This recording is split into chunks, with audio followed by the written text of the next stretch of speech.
World History Discussions Chapter 4, Part 4. As I mentioned at the end of the last video, it's about 950 miles from the Punjab region of India down to the Deccan Plateau. You can see 1,000 miles according to this map, but that's basically where the migrations took place over hundreds and hundreds of years, and by 500 BCE, you had Indo-Aryans all the way down here. But for the most part, India is divided between the north, which largely dominates the south. The southern part of India to this day is largely Dravidian and pretty different from the predominantly Indo-Aryan north. Before I get into the caste system, which is not very pleasant in my opinion, I'll show you some cool stuff.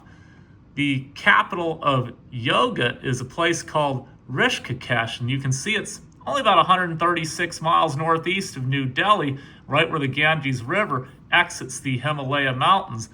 That's on my bucket list of places to visit. It looks amazing. Big old town in the mountains with a big old river. You know what it reminds me of? Way to the east of there, a place called Liakou in China.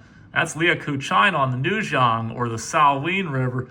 And that is one of my favorite places in the world. I used to live and teach English in China, but Rishikesh, India looks very similar. It's on my bucket list of places to visit. Well, anyway, now a little bit less pleasant. We're going to talk about the caste system, because there was not that much political organization. So as a result, the caste was what really defined social order. And that comes from the Portuguese word caste. Millennia later, in the 16th century, Portuguese sailors who came to trade spices with India noticed these strong social class differences. This probably developed slowly, but Indo-Aryans used the term Varna, which actually means color, to describe social classes. They referred themselves as wheat-colored, in contrast to the much darker Dravidians. As I mentioned, northern Indians to this day are much lighter than southern Indians, which are predominantly Dravidian. And to this day, northern India dominates southern India politically and socially. But anyway, here is the caste system. You have Brahmins or priests at the very top. And then after that, you have Kshatriyas or the warrior class, warriors and aristocrats.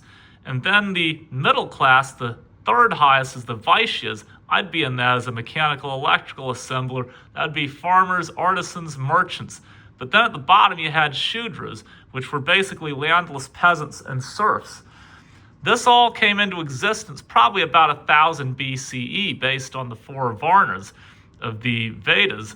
But at the very bottom, the untouchables probably didn't come into existence until about 600 BCE. But these were people who did dirty or unpleasant tasks like butchering animals or handling dead bodies. In theory, their work was so dirty that even being touched by them would pollute somebody else. After about 1000 BCE, you had thousands of jati, or subcastes, and this was a result of creating cities, which led to more complicated social orders and more jobs. In fact, there's 180 jati, or subcastes, just within the Brahmin caste alone, and even untouchables had enough jati, depending on one's job, that some untouchables would look down on other untouchables as far more polluted than themselves. Yeah, that sounds like what the ruling elites would want. Let's have the poor look down on the very poor, because then they can fight amongst each other and not realize all the corruption going on at the top. That's me being cynical, but that's exactly what happened. So members of jati would eat and intermarry with each other and take care of each other. But violation of a jati rule could lead to expulsion from a group, which could lead to starvation and basically being cut off from society. Could lead to death. It was terrible to be excommunicated.